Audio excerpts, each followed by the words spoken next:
Assalamualaikum warahmatullahi wabarakatuh. Berjumpa lagi bersama saya Petani Hidroponik Comal yang ada di ketinggian 11 mdpl, jalur Pantura Comal Pemalang, Jawa Tengah. Pada video kali ini saya ingin berbagi pada teman-teman bagaimana cara saya melarutkan nutrisi abimik untuk tanaman anggur yang saya tanam di halaman rumah. Dari berbagai macam video telah saya bagikan bagaimana cara penggunaannya dan bagaimana cara perawatan tanaman anggur. Jika teman-teman ingin mengetahui lebih jelasnya, bisa dibuka di video-video sebelumnya agar supaya dalam merawat tanaman anggur tidak terjadi suatu kesalahan dan juga terjadi pertumbuhan yang tidak maksimal. Nah, ini tanaman anggur yang sering juga saya bagikan, yaitu dengan sistem para-para, sudah membawa buah seperti ini. Pada usia 3 bulan waktu itu saya proses pembuahan, dan sekarang sudah masuk usia 4,5 bulan. Sebenarnya ini juga saya bisa buahkan secara bertingkat, tetapi saya ingin mencoba dengan sistem baru agar supaya menghasilkan hasil yang memuaskan. Nah, daunnya sangat lebar-lebar sekali seperti ini.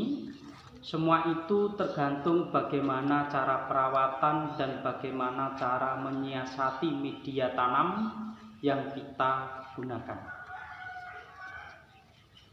Tanaman anggur menyukai media tanam yang poros. Nah, ini sudah ada yang mengeluarkan bunga pada uji coba, yaitu melalui tunas air yang ada pada tersier.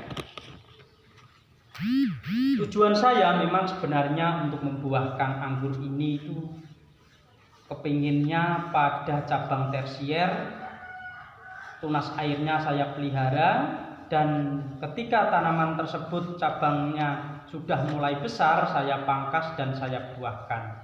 Tetapi terkadang perencanaan itu tidak bisa berjalan serempak, sehingga hanya yang berkembang pada tunas air ini tidak serempak. Jadi ada yang sudah saya proses pembuahan dan juga ada yang masih proses pertumbuhan. Tapi tidak apa-apa, karena ini masih perencanaan dalam pembentukan cabang, sehingga memang begitulah adanya. Percabangan tidak bisa tumbuh secara serempak. Sambil menunggu kita menikmati bunga yang ada pada tunas air yang terdapat pada cabang tersier. Nah, seperti ini sudah pada mengeluarkan bunga. Biasanya pembuahan dilakukan pada cabang tersier, tetapi kali ini saya ingin mencoba dengan cara saya sendiri. Berharap hasilnya bagus. Dan teman-teman jika ingin melakukan pembuahan pada masa-masa pembelajaran, lebih baik saya sarankan pertama kali yaitu menggunakan cabang tersier. Sampai kapan kita menggunakan nutrisi abimik? Kalau saya menggunakan nutrisi abimik itu pada masa-masa pertumbuhan atau masa-masa vegetatif saja. Ini tanaman anggur yang kemarin juga saya bagikan, baru saya pindah tanam sekitar kurang lebih 1,5 minggu. Nah, ini masih saya gunakan nutrisi abimik karena masih tahap pertumbuhan, yaitu masih pembentukan cabang-cabang tersier seperti ini. Saya berharap pertumbuhannya juga bagus dan nantinya akan menghasilkan cabang-cabang yang tersier yang seperti saya harapkan. Dari mulai pecah grafting atau keluar tunas pada saat grafting, itu saya biarkan selama 1 bulan berada pada polybag bawaan. Setelah mencapai 1 bulan dari pecah mata tunas, maka saya pindah ke kaleng. Dan di kaleng saya biarkan selama kurang lebih 1 bulan atau 1,5 bulan. Setelah itu baru kaleng saya lubangi dan saya pindah tanam. Tidak langsung saya grounding ke tanah, karena agar supaya nutrisi lebih fokus untuk menyuplai pada pertumbuhan tanaman. Tidak terburu-buru saya grounding ke tanah. Ya itu tadi tujuannya agar supaya nutrisinya tidak kemana-mana dan fokus pada pertumbuhan tanaman tersebut. Setelah memasuki usia 1 bulan atau 2 bulan dihitung dari pecah mata tunas, lalu saya pangkas yaitu kalengnya seperti video-video yang pernah saya bagikan, dan saya masukkan ke tanah agar supaya pertumbuhan akarnya mulai berkembang lebih luas lagi, dan nantinya pertumbuhan juga lebih maksimal. Kenapa tidak saya biarkan di kaleng? Di kaleng ini hanya ukuran kapasitas 25 liter. Jadi pertumbuhannya tidak maksimal kalau saya pertahankan. Maka dari itu, agar supaya hasilnya maksimal, kaleng saya potong dan saya tanam di tanah seperti ini. Nah, contohnya seperti ini juga. Ini usia sudah mencapai 3,5 bulan. Ini sudah saya masuk pada pemupukan pembuahan yaitu 2 kali. Tidak apa-apa, karena pada pupuk pembuahan tersebut akan mempercepat pertumbuhan batang serta akan mempercepat pembentukan tunas yang ada pada tunas bat tersebut. Nah, ini kondisinya. Ini juga masih proses pembentukan, tapi sudah saya suplai dengan pupuk pembuahan, karena dengan pemupukan pembuahan berarti kita lebih fokus pada unsur P dan K, sehingga unsur N hanya sedikit dan digunakan untuk penyeimbang pertumbuhan. Bagi teman-teman yang ingin menanam tanaman anggur, lebih baik persiapkan sistem yang jelas dan perencanaan yang matang, serta kita gunakan pupuk yang tepat sehingga kita tidak repot-repot gonta-ganti pupuk. Bagi teman-teman pemula, terutama bagi para penghobi, saya sarankan menggunakan pupuk Abimik, karena pupuk Abimik ini nutrisinya sudah tercukupi dari kebutuhan tanaman yang tanaman tersebut butuhkan. Ini pekatan yang 1 liter. Nah, kita larutkan dengan air 1 liter seperti ini. Dan ini pekatan yang 5 liter. Kita larutkan dengan air yaitu ukuran 5 liter seperti ini. Masing-masing kandungan dalam pupuk Abimik ini sudah komplit. Kalau kita mencari Keno 3, di situ juga ada. Kalau kita ingin mencari MKP, di situ juga ada. Kalau kita ingin mencari Kalnit, di situ juga sudah ada.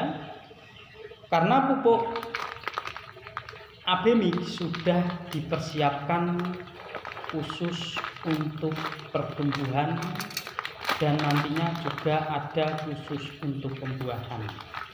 Tapi kali ini saya lebih fokus membahasnya pada pertumbuhan, yaitu agar supaya tanaman anggur yang kita tanam tumbuh bagus. Dan ini pekatan B, kita larutkan pada air yaitu 5 liter. Kita siapkan air 5 liter seperti ini. Saran saya kalau kita ingin melarutkan pekatan seperti ini, kita gunakan air yang ber-ppm rendah. Bisa bagus sekali kita gunakan air AC. Itu biasanya pembuangan AC itu ada, itu bagus sekali untuk melarutkan nutrisi AB-mix karena ppm-nya rendah. Yang penting jangan gunakan air yang ber-ppm tinggi karena ini tidak saya sarankan karena hasilnya kurang bagus. Intinya teman-teman kalau ingin mendapatkan air yang ppm-nya rendah bisa menggunakan air hujan juga bisa, yang sudah diendapkan beberapa hari lalu kita gunakan untuk mencampur AB-mix seperti ini. Karena air hujan itu juga ppm-nya sangat rendah sekali. Apalagi kalau kita mendapatkan air tersebut langsung dari langit, yaitu air jatuh tanpa pelantaran, yaitu mungkin dari genteng kita tampung. Saran saya kalau bagus yaitu tadi air dari atas langsung kita tampung. Nah, hasilnya seperti ini. Ini saya tandai A kalau menggunakan warna seperti ini, agak kemerahan, dan B saya gunakan warna hijau. Ini sebenarnya untuk menyeimbangkan pH pada media tanam agar supaya kondisi media tanam juga seimbang pH-nya. Maka dari itu sangat penting sekali kalau kita menggunakan pupuk AB-mix, tidak repot dan irit sekali. Apalagi kalau kita seorang penghobi, lebih baik menggunakan pupuk seperti ini, tidak usah beli pupuk ini dan itu, tetapi pertumbuhannya juga bagus dan tidak usah gonta-ganti pupuk sehingga malah membuat kita pusing sendiri, pengeluaran juga banyak sekali. Dengan pupuk AB-mix sudah sering saya bilang bahwa pupuk AB-mix ini diracik khusus untuk kebutuhan tanaman yang kita tanam, sehingga kebutuhan unsur yang ada pada pupuk AB-mix sangat cukup dan mampu membuat pertumbuhan tanaman tersebut lebih bagus. Karena ini percampuran pupuk-pupuk tunggal yang ada pada berbagai macam unsur hara yang dibutuhkan pada tanaman. Jadi kita tidak repot-repot, dengan 1 liter maupun 5 liter ini sudah bisa digunakan selama 1 tahun kalau hanya 1 pohon saja. Tapi kalau ribuan pohon yang beda cerita lagi. Ini saya sarankan untuk para penghobi, jadi tidak usah repot-repot dengan pupuk AB-mix, maka insya Allah tanaman tersebut akan tumbuh subur, berkembang dengan sangat memuaskan. Nantinya jika ada ketidakpahaman atau masih ada keraguan-raguan, bisa kita saling diskusi di kolom komentar. Tiap-tiap pupuk AB-mix itu berbeda-beda, berbeda peraciknya, berbeda kandungan nutrisinya. Cukup sekian. Wassalamualaikum warahmatullahi wabarakatuh.